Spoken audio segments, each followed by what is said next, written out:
Hello, welcome to Cinema Savvy, and welcome back to a brand new movie review. I'm Chris Garner, joined today with George and Tate in the same room for, is it the first review we've done this together? The second video room? in the side of day. Video, yes, but yeah. We, of course, are here for our It review, which is a 2017 supernatural horror film directed by Andy Muschietti, which I'm clearly not reading off notes right now on an iPad, starring a bunch of people, mostly the kid from Stranger Things and that Skarsgård guy dressed as a clown. I'm going to get your guys' opinion on this one because you're kind of not the horror guys on the channel. You never have been, for very different reasons. You're terrified of them. You're just kind of apathetic about them. Yeah, so it wasn't an overly terrifying film. There was some good imagery in there, but like as far as the film is concerned itself, I laughed more than I was scared. Yeah.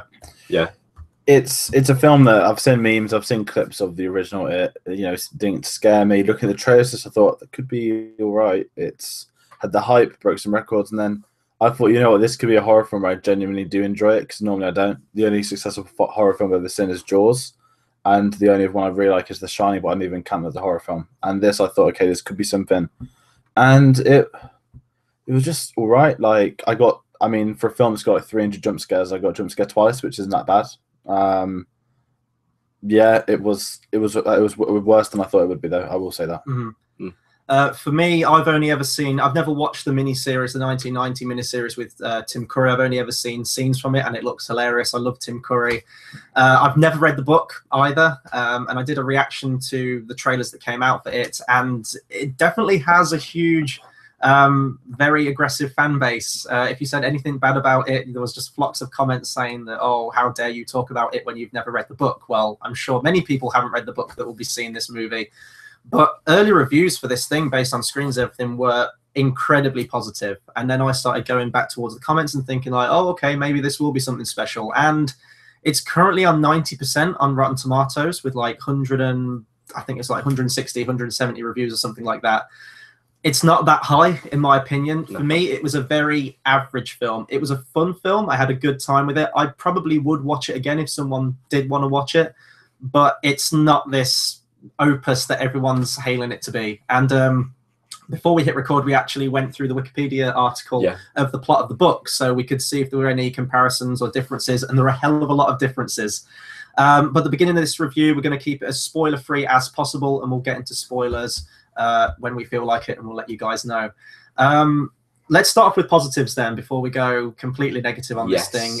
What were your guys' probably biggest positive with the film? The chemistry of the kids. Yeah. Without doubt, they're probably the best thing about it, with two standouts. One of the wrong reasons. Well, not wrong reasons, but for other reasons we can't talk about.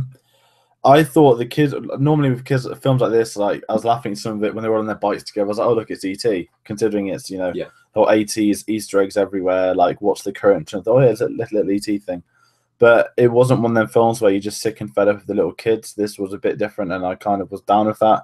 Normally it's the sort of thing I'd hate, but I did kind of enjoy it. As far as I'm concerned, Finn Wolfhard, who played Richie in the film from Stranger Things, he is just a brilliant actor now. It wasn't a one-off performance in Stranger Things. He can just do whatever he wants in film, and it's brilliant. And I have to say, the kid acting in this film was decent. It really was.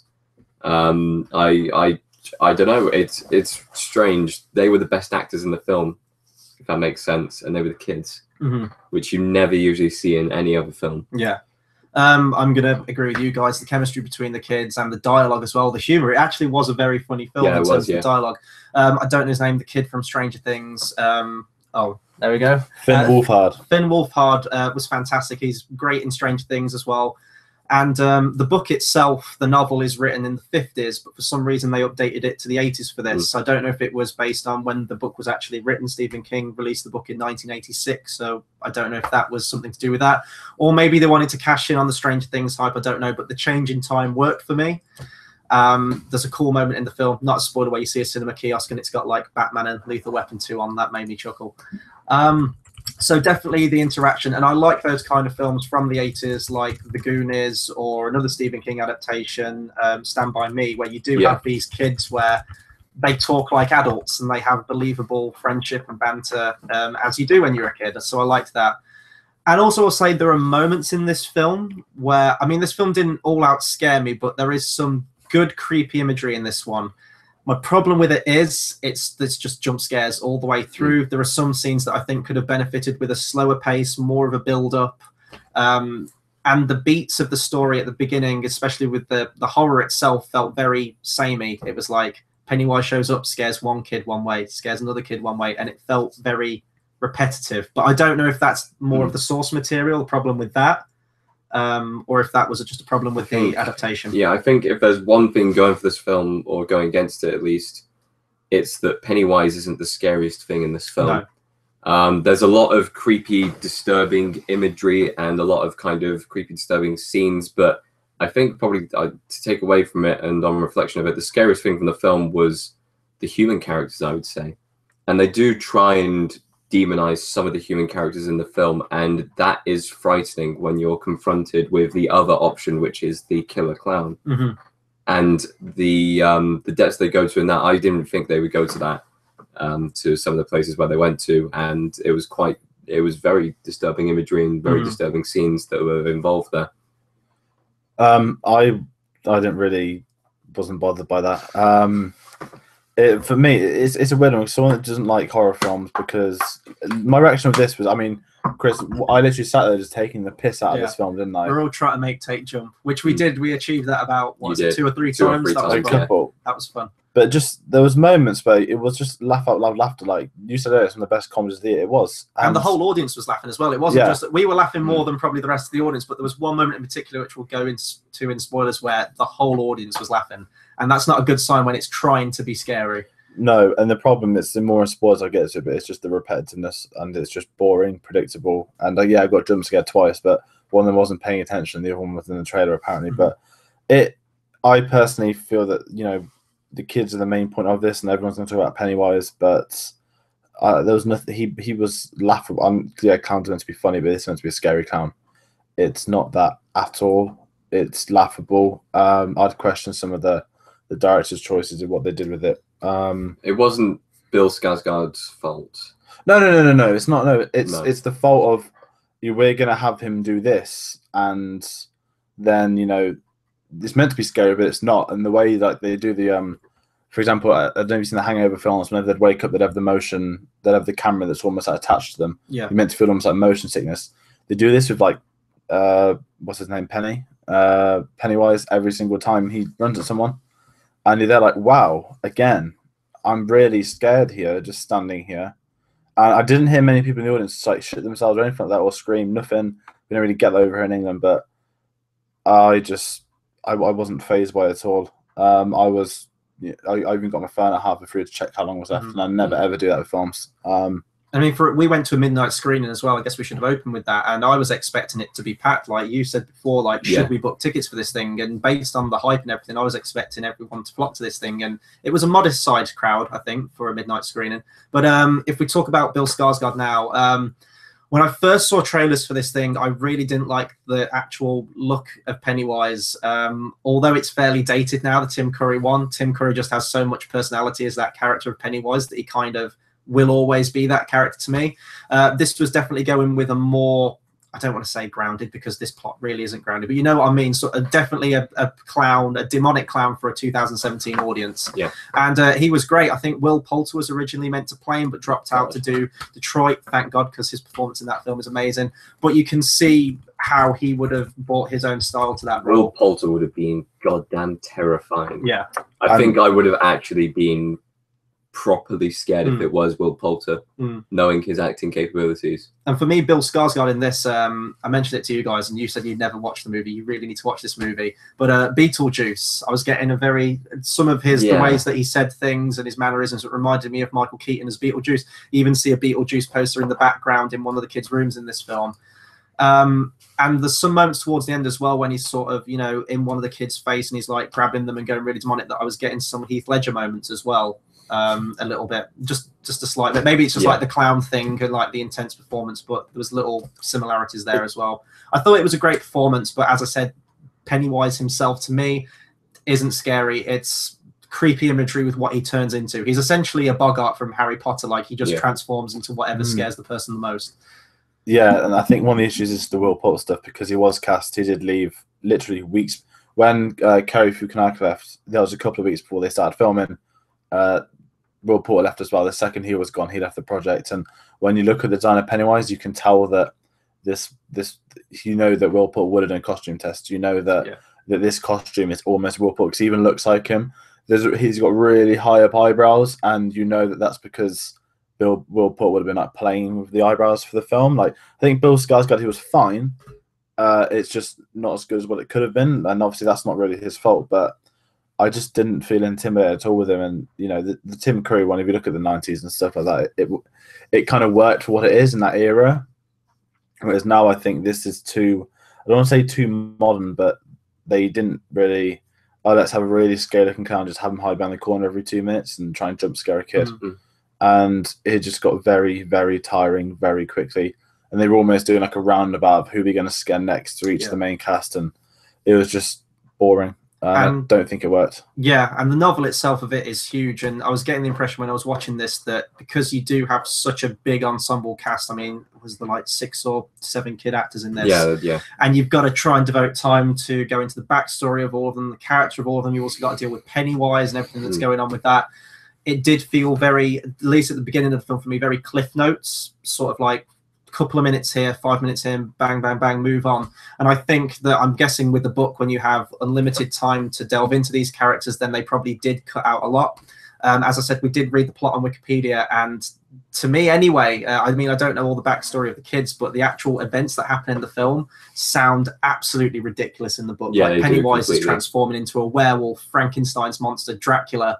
There's a whole thing with like a universe turtle. I'm not joking, that like helps saves the day at the end. So I'm glad they removed all that stuff. They really stripped it down to the bare bones narrative, but even that narrative itself is a very repetitive narrative, even for the point when we get into chapter 2. I mean, we don't know everything what's going to happen in chapter 2, but based on the plot, I think it's pretty much just going to be an immediate retread of this one, but just with the characters when they're older. I don't know. I mean, I've read a little bit of the plot. Well, not really plot synopsis, but the Wikipedia page kind of spelling out what happens in the second book. I can see it maybe being a bit more adult. Yeah. We were interested. We were trying to guess like which actors would play the older versions of the kids. Like we were saying, I think we said it for all the kids that they reminded us of someone like in the face, like they look like an actor. And we were thinking last night that they probably already cast, or they already have in mind a couple of actors who could play those characters who are slightly older. And it'll be set in 2006. It will be set in 2006. The vintage year of 2006. Oh boy, that makes me feel really, really old now. I guess let's talk about the brutality in this film, because that did actually catch me off guard. This is a 15 in the UK. I'm guessing it's just an R in the R in the US. The opening scene of this film, without going into spoilers, shows brutality towards kids, which I was not expecting. We were kind of laughing at it because I think it just caught us off guard with it. But I like that this film didn't shy away from that. They could have very easily gone down like the PG-13 route, cut away from it. Yes, you've got like a scary looking clown and just leave it at that, which I think is what the TV series did. I think that kind of shies away from most of the violence. This one doesn't pull any punches with that, and I congratulate the director on that, or the screenwriter, whoever it is, for having the balls to do that. I appreciate that. Yeah, and I mean, this isn't a film for kids to go watch the cinema. not, no. And, you know, not that I employ violence towards young people, but when there's, you know, I can't really say it in the spoiler-free section, but that opening scene, like, you know something's going to happen, but when it happens, it's just laughable. And, like, it's literally just, like, swept under the drain, like, just forgotten about. And the violence, I wouldn't say there's that much violence. There's more creepy stuff than there is violence. But it's nothing I haven't seen before. Yeah. God, I'm really struggling to think of anything else to talk about. In the spoiler-free one. I will say the music was pretty good. I think the guy who did the music, I don't know his name now, but he's collaborating on Blade Runner 2049 with Hans Zimmer and Johan Johansson. If we're going to go into like overall thoughts now before moving into spoilers, I will say that go and see it. It's an entertaining enough watch. It's not as good as people are hailing it. It's not one of the greatest horror films from this year or anything like that. Maybe it's a fine adaptation. It seems like they've stripped it down to make it a bit more simplistic, but the chemistry between all the actors is great. The casting director, just, you know, hats off to them for casting all these people. It was fantastic. I like the period it was set in, but that's about it. As George said, the scares itself are kind of run-of-the-mill. You've pretty much seen it before if you've seen any other horror film. In fact, if you remove all the murderous clown kind of things happening and taking place, it would be a very, very good kind of growing of age film, wouldn't it? Yeah. It really would. But having that killer clown in there kind of almost accelerates their kind of spell to adulthood. But anyway, yeah, the music was very good. I don't think it's even going to be the best horror music of the year, because I think we saw the Mother trailer beforehand, and that's going to be intense. Very Hitchcockian with the soundtrack. One thing I would say about the soundtrack was that the soundtrack wouldn't scare you if it was played outside, and the soundtrack isn't overly scary. It's very kind of... It's like just mellow, isn't it? It fits the film, but it's not overstated or anything like that. And as far as the cinematography and like the actual directing of it is concerned, a lot of shaky cam. But it could still tell everything that was going on for the most part. But they tried to make it out that shaky cam would make the scene more scary because it disorientates you, but it really does not work in that sense. And I think that detracted a lot away from like the horror that could have been. So I'm going to give an example here without spoiling anything. There's a scene where basically one of the kids is in an enclosed space, and you have the clown there, and he starts like shaking, and the camera starts shaking, and he's like going towards him really fast, and the kid's able to basically close the door and get out. But what would have been better was either him going over fast without it shaking, or him just going over slowly with the kid basically panicking, going, shit, he's gonna get me. That would have been better. And I've always been kind of a person who said psychological horror is way better than any form of like jump scare horror or like gore horror or physical horror and stuff like that. And I don't think they played enough on the psychological horror in this film. Yeah, I'll agree. They did with the human characters, but they didn't with the actual clown, which they really should have done, because it's a character who works off fear, and fear is all psychological. So why was it all physical? George, your overall thoughts on it, and then we'll get on to spoilers. It doesn't want to make me go watch any more horror films anytime soon. It was fine. If you don't like horror films, don't go watch it, because you'll probably get done easy by jump scares.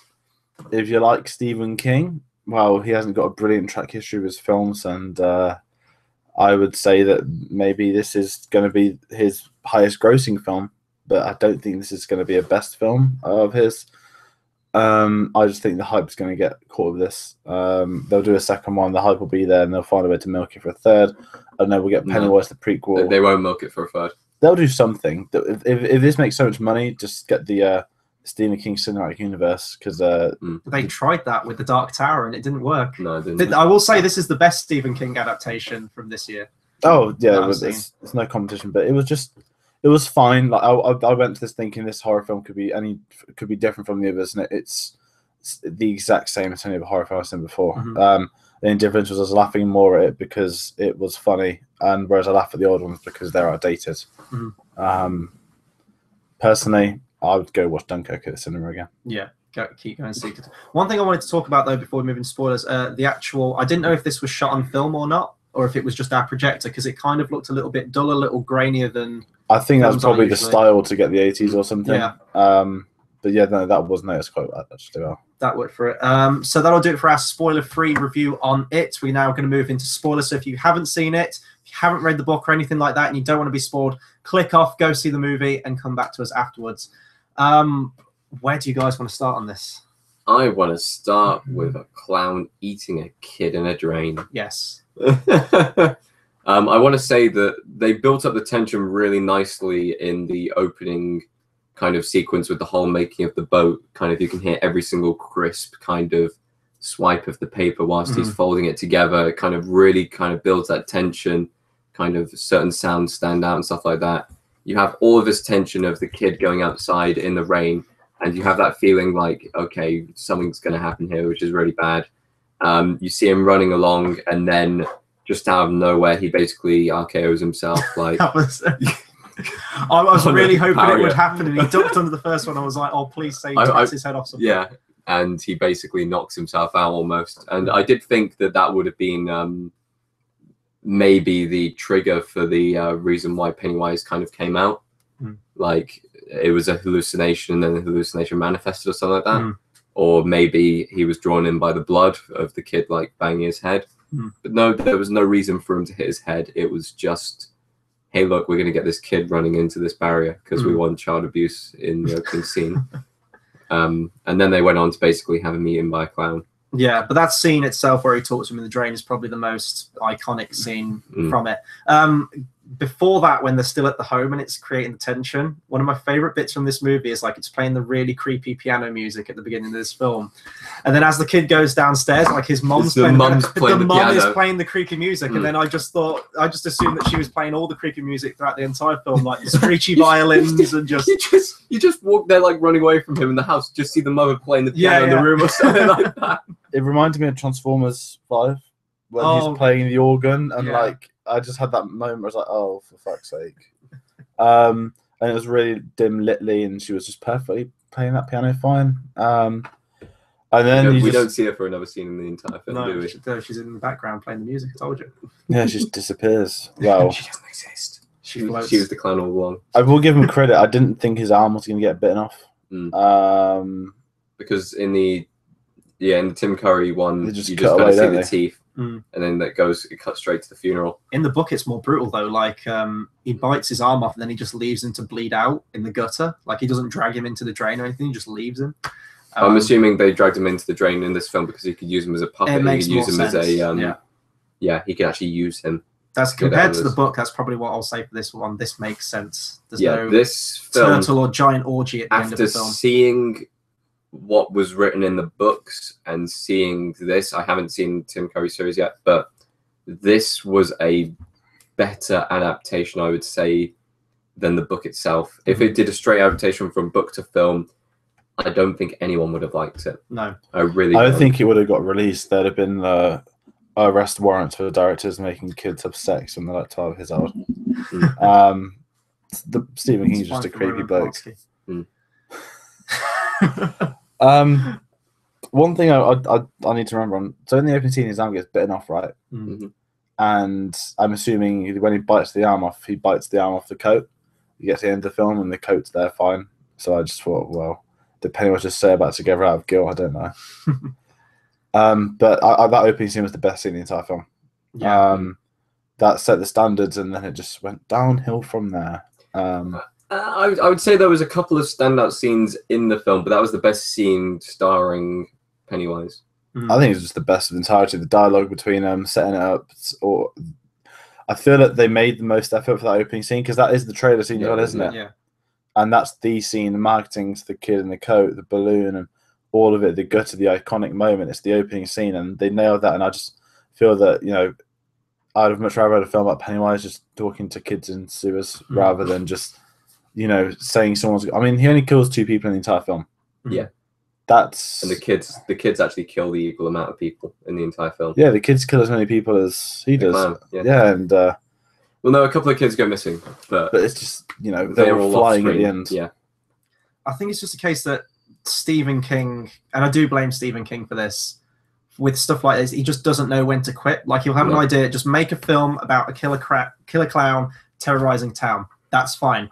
But then he's got to know it's like a multiverse thing. It's like an extraterrestrial being that crash landed on Earth millions of years ago in an asteroid, and then yada yada yada, giant spider. All the it's like no, focus on the clown, make a solid story about that. And I think that's what this movie was trying to do. We don't know that it might go more into the origin because I was about to say there is no origin for the clown in this film, and I'm sure that they will completely change the adaptation of where he actually came from. Yeah. I think it will have something to do with either like a circus that has like a folk legend of the town that's like lasted or something. A circus traveling through, and like he gets brutally murdered, and he's here to haunt the people of the town, especially the kids, because the kids like maybe had an opportunity to save them or something like that. But yeah, no. As far as Skarsgård was concerned, we don't. It's difficult to describe because he wasn't completely terrifying. He was laughable in almost every single scene. But I would say the best kind of visual scare on screen was the manifestations of what he possessed. So, for example, the painting was fucking terrifying. Yeah. I will tell you that now. Like, I'm not gonna lie. There was, I think, the one time where I jumped on my own without you guys kind of prompting me was because of the painting. It reminded me of you haven't seen it, The Conjuring 2. The nun in that, there's a scene where it's like the painting of the nun, the portrait, and it sort of like phases through the picture and becomes reality. It reminded me of that. I think it was better done in Conjuring because there's more of a build up to it. But yeah, no, that was effective. I like that. I like some of the scenes as well, like where he was like all contorted and sort of like locked his body out and folds out of a wardrobe box kind of thing. That was cool. But yeah, there were really fleeting moments, but like nothing was earned to get you there. You just look at it and go, oh, that's kind of creepy. And then you move on right away from it. There was, I think, if we go into like our favorite scenes and stuff like that, my favorite scenes were to do with the girl and her abusive relationship with her dad, because I would say that was probably one of the most humanizing moments I've seen in the film, because you could see that kind of relationship is horrible for her. Really well acted as well. Really well acted from both sides of it, and you could see that she's in this situation where she can't really get out or anything like that. And it's kind of hinted at in a couple of scenes before the one where she basically actually takes action on him. But all of those build-up scenes of like seeing her kind of trapped away and locked away kind of shows immediately on her character in every single scene after that. And you see that develop from her in the film. You don't really see any of the other characters develop. You just see kind of hers kind of phase into the group and then kind of become a mainstay in that. Yeah, it was just really, it was really weird and uncomfortable to watch those scenes. It reminded me of oh god, Lovely Bones. Stanley Tucci's performance in that. It's like just really creepy. Like, get out of there now. Here's the problem though. That is psychological horror. Yeah, it's kind of, it's basically show not tell, or kind of hinting it. And that would have worked way better if it had that kind of eerie, kind of very uncomfortable tension throughout the entire film. Because instead of people going, oh yeah, I love the film, it's, oh no, I felt really uncomfortable by it. And that is what a horror film is meant to make you feel. Yeah. So I think that would have been probably better. And the scene as well with the light. No, it's not the light bulb. I thought no, that's Mother. I'm thinking of the Mother trainer with the light bulb full of blood. The sink with all the blood. I thought that was a great scene. George, you watched it and said like that reminds me. It's Carrie. Yeah, definitely. I don't know if this was written. I think Carrie was written before. Are they both Stephen King books? Yeah, they are. Yeah. It was kind of like The Shining as well, another Stephen King one with like the elevator with all the blood gushing out. One thing I will say is all of them have their own fears and stuff like that, and Pennywise plays off them. If we're going through the main fears, so I think we were saying as far as the main cast of characters is concerned, you can basically put them down to stereotypes. And we will go through these stereotypes because you won't remember the names of them. You've got the main kid whose brother gets lost at the very, very start, and the whole purpose of his plot is that he's going back, like trying to get to his brother. You then got the fat kid who tries to break the mold of being the fat kid and tries to date the popular girl, but he's the new kid. He's the new. He is the new kid on the block. He gets cut a lot in this film. He gets cut a lot. He gets. Okay, we'll talk about the bully in a minute, but like the fat kid goes through probably the most shit in this entire film. We then have the girl who everyone at the school kind of claims is a slut, and in the books is a slut, but in this film is definitely not. We put it down as the only female character in the film, really.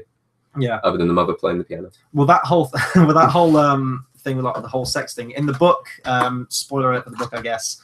To bring unity back to the group, she sleeps with all of the cast of kids right there, which really wouldn't have worked for this. And I think that what was the name of the screenwriter that left this thing? The director, Cary Fukunaga. Yeah, like originally in his script, he had kept all the sexual stuff from the book into this. That would have made people feel very uncomfortable. Yeah, like, it just wasn't. It's just out of left field. Just completely doesn't. Not only that, but you only really see her have a connection with two of the characters. There's a little love triangle, and it's like she's not going to pick the cute fat one. Here's the thing, though. Spoiler for the book: she does pick the cute fat one, but not in the films because Hollywood went along. Yeah, true. Sheila, Carrie was 1974 and it was 1986. Right, there we go. Oh, so quite a distance between them. But anyway, moving on. We've got the Stranger Things kid, who was the funniest thing in this film, other than the clown. He has the best lines of the film. I wish I could quote them right now, but I can't. Go you dad, asshole. Yeah. Just gives them the finger. I think I did say I wanted that as a gift, yeah. But he has the most humorous dialogue because he's sarcastic almost the whole time. For most of the period of the film, he doesn't want to believe that the clown is kind of terrorizing people. And because of that, he becomes like the loudmouth character, almost the villain of the group, I would say. But at the same time, he'll probably be like, he's almost second in command at this stage, isn't he? Yeah. So he made the best lines, but the best noise of the film goes to the fat kid. Like, they have a rock fight, and he just lets out this like gigantic like war cry, like like you know, like Logan when not Logan, but when Laura the scream, the high pitched screams gets a claws. Like, that's literally the fat kid was doing. And like that was just, I think everyone would just piss themselves at that bit. And then like a thrash metal song plays. Like one of the bullies is wearing an Anthrax shirt and then a Metallica shirt. So I don't know which band it was. Basically, you're a bully if you like metal music. Yeah. And have a hillbilly haircut. Yeah, we had Hillbilly Kylo Ren. We had Hillbilly River Phoenix from Stand By Me. And the one from Lethal Weapon 2. Yeah. But anyway, moving back through the cast of characters, you have the black kid who basically didn't die first. What? Congrats, dude. He almost did. Yeah. No, he's the sheep farmer whose parents died in a horrific fire, which was never really got into. It would have been amazing. We didn't see his fear. Imagine him being trapped in a burning room. That would have been fucking terrifying. We kind of did. Like he clearly has like horrific memories of the fire, and he works at a farm where they have to put the bolt through the sheep's head when they're slaughtering them. We never see, like, that would have been, seriously, that would have been a terrifying scene if you, like, have him trapped in a room and the room starts to go on fire and Pennywise just kind of stood at the door, just kind of, like, looking at him down. Doesn't even have to move anywhere, just kind of staring him down whilst the whole room is on fire. So Spider-Man 1. That would be, seriously, that would play on fears. That would be my favourite scare of the movie was that bit, though, where the door to, like, I guess it was not like an abattoir, but it's some kind of like meat processing place, and he sees a live sheep from way back in the room behind a plastic sheet, and it's kind of thrashing around on the meat hook, and it's like bleating, and then it just stops and looks at them, and then it turns into Pennywise, and then it stops being scary. But like just the sight of like that sheep, that was really creepy and disturbing. I like that part. Okay, what other characters we got? We got the person who's overly clean and he's the hypochondriac. Hypochondriac. Mum doesn't really want to get him injured or anything like that. He ends up breaking his arm and shit like that. We also have the Jewish kid whose only trait is he is Jewish. Literally no character development in there. They set him up as, he's got to practice for his bar mitzvah. And that's literally we don't even see his fears, do we? Well, he's scared of the portrait, isn't he? Of like the nun. That's really, and this is where I think that in the book it would go into it more. There was a sort of like a plot point they start bringing up towards the end of the film, which I don't really think follows through with all the characters. How each of the kids has a problem with their parents in some way, or their guardian, whoever it happens to be.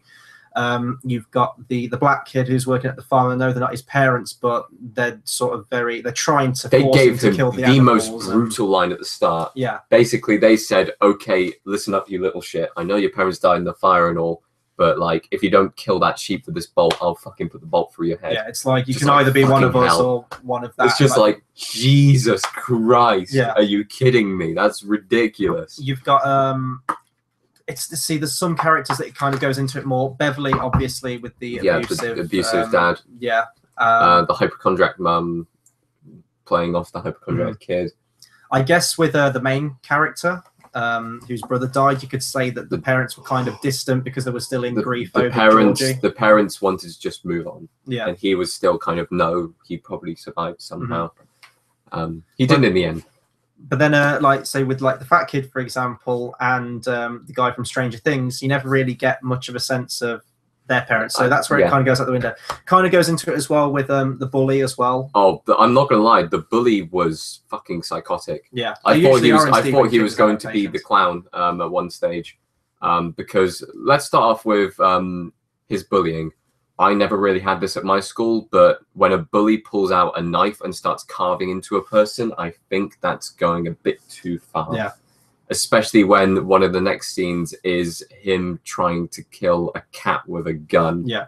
And then the Rock War, obviously, that took place. So he's kind of possessed by Pennywise towards the end to go and like kill the kids and everything like that. And he kills his dad. With, but like, let's be honest, yeah, he was heading that direction. Oh no, he anyway. was. He would have. Was fucked in the he head. didn't even need motivation to kill his dad. Like, it would have been better if Pennywise just kind of gave him the knife, and then he didn't even have to like say to him, "Oh, go kill your dad" on the TV screen. That was funny. It would have been the whole point of like maybe even just like having the TV screen turn on and having the red balloon there, nothing else, and then just having him just kind of thinking about it, even maybe humanizing him slightly and having him like tearing up and stuff like that, because he was tearing up in the previous screen when his dad basically shot around him and said, basically, look at this man, he's basically paper. Literally the last thing I can say about this movie is the pacing. I said to you, George, like halfway through, there's a point where it feels like the natural climax of the film. They go to what I can only describe as Monster House from that animated movie, if anyone can remember that one. They go there with the intention of beating back it, and it seems like where everything's coming to a head. Pennywise is there. He's locked them all in their individual rooms. He's scaring them all individually. He's got one of them. He's about to kill it, and they beat him. And you're like, okay, that's the main climax at the end. Now it's going to end. But then it goes on, and it's sort of like goes back to a sense of equilibrium. Then it like ramps up again to like a second climax, which feels almost like an exact repeat of what we had before. I don't know what point the first climax was. Maybe it was like an hour and a half in. Maybe it was just coming up to 2 hours, but it felt like that was the natural place that it should have stopped. But it just goes on and repeats itself, and that's sort of like the main problem I have with this film. It does feel very repetitive in not only its scares, but just in terms of its actual story. Is there anything else I can say? Oh, and at the end as well, it comes up, It Chapter 1. So, of course, we're going to get Chapter 2. Well, we already knew that from the news. That's really all I can say. Same. To be honest. George, final thoughts? This is why I don't watch horror films. They're just disappointments. I'm enjoying reflecting on it, but maybe that's because I'm nitpicking it, and I enjoy nitpicking on horror films. But to say that this had some brilliant performances in it from the kids definitely hypes me up for Stranger Things. In fact, this was basically a massive Stranger Things advert, wasn't it? But yeah, I would say go see this film. There will be more horror films coming out this year. The cheesy Saw film, if you want to go see that. Jigsaw. Or Mother, which looks absolutely terrifying, even though I've just seen the IMDb has only got a 6.9. I think it's going to be a lot better. I think audience are probably going to misunderstand it completely. I really hope it's not a case of the trailer was better than the movie. That will hurt me. But for me, I still think this is a solid enough watch. It's entertaining enough. I probably would watch it again. It'd be interesting if they do bring out some kind of extended edition or anything like that with more scenes from the book. Probably more of a fault than the source material than this actual film. Maybe some of the direction, though. This does stray into the realms of ridiculous quite a lot. And I think it's that kind of stuff that is downright laughable. We didn't even talk about the most laughable scene of the film, which is where they're all in a garage and they've got one of those old school slide projectors. Now, in the trailer, I thought this was going to be a brilliant scene. Yeah. And it's like old pictures of the town, of like groups of people. And then as they keep rolling through the reel, you see Pennywise slowly start to fade into the image and then essentially takes over the image to the point where he could almost come out the screen. And he does exactly that, except he's like the size of a house. He's like this King Kong Pennywise thing that's just rampaging through the garage, and everyone like there's this one bit like throughout the sequence, you see him massive and stuff like that. Then it goes to black, and then it sees his head pop out of the window, and he starts laughing. It's just like, oh my god, what? Yeah, and that's where I mean they needed to be a balance. They needed to be someone saying no. I don't care if it's in the book. This is dumb. Like, if it had just been that he sort of infects the projector and they just see him on screen and they all freak out and the lights go out. And they have to, like, cut the projector or they, like... lift the door just to get out. That would have been fine. But it's when you have, like, this huge towering Pennywise that starts rampaging. So it's stuff like that. There's moments in the film where it does get really ridiculous. It does get laughable. We were all laughing. But I'd be lying if I say I didn't have a good time at the cinema, because I absolutely did. It's always fun watching a horror film in a group where you can make fun of it and things like that. But... I am kind of looking forward to part 2. I do want to see the finish of this story. I'm looking forward to the casting choices more than the film. Yeah. I mean, okay, very quickly before we finish, who would you have in mind so far? Amy Adams for Beverly. Yeah. The dude from Stranger Things looks like John Oliver. I know that wouldn't be the right casting for it, But I genuinely think that you've got to have someone in like the mid to late 30s. I think maybe I sort of mentioned him yesterday for the role of the Joker. The main dude looks a bit like Nicholas Hoult. No, Nicholas way too young. Too young. He looks like a twin of Dan DeHaan or whatever you pronounce him, the shit Green Goblin. But he's far too young to play him. Jessica Chastain looks like Beverly a lot. The fat kid Chris, you got it, is Jack Black. You got it in your first time. He's a spitting image of Jack Black. He looks like a young Jack Black from Pick of Destiny in the intro. If anyone's seen that film, who would you have as the black dude? Oh, just stereotype them all. No, I'm joking. David Oyuela. Yeah, that's okay. Yeah, no. The Latino, I would have Michael Pena. What's his name from Rogue One? He's not Latino. No. He's basically he's a white kid. He was basically a Latino kid. Like his accent. Yeah, no, I know who you think of. Cassian from Rogue One. Yeah. I forgot his name, but he looks like him. Are there any others need to cast? Yeah, Tom the Hiddleston Jewish kid. No, it's like Tom Hiddleston. No, too big. I would say James Franco. That's the main one. I mean, he'd be stoned enough to do the film. Yeah, no, he might do it. And then are we keeping Skarsgård? Yeah, I guess you have to. Unless you cast his dad as older Pennywise. I don't envy the casting director on that one, but I'm sure they'll get a solid cast for it because they did with this one if it's the same casting director. I've said everything I can on it, to be honest. Do you guys have any closing thoughts? No, that's it. I'm done. Okay, that'll do it for our review on it. Be sure to comment, subscribe, let us know what you thought of this movie, either compared to the old one, the book, or just this one. Anything regarding it, please do drop us a comment. In terms of what's coming up on the channel, we will be going live at some point for a Game of Thrones speculation video. We need to decide when we're going to be doing that. There'll be more movie reviews as we're getting into September, October. There'll be more films coming out. I think next week is Mother. And American there's Wind River as well. There's a whole bunch of stuff. Even if we don't all get to see it so we can do a review together, we'll do the usual thing where one of us sees it and the other person asks questions. We'll have news next Thursday.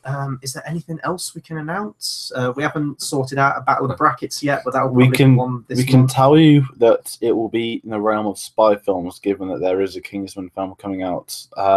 So it'll be something very different. We haven't really spoke about spy films at all, except I think one James Bond review. So that's going to be very interesting when that gets announced. Absolutely. So yeah, that'll do it from us. Be sure to subscribe, comment, all that good stuff. And until the next video, we'll see you guys next time. Thanks for watching.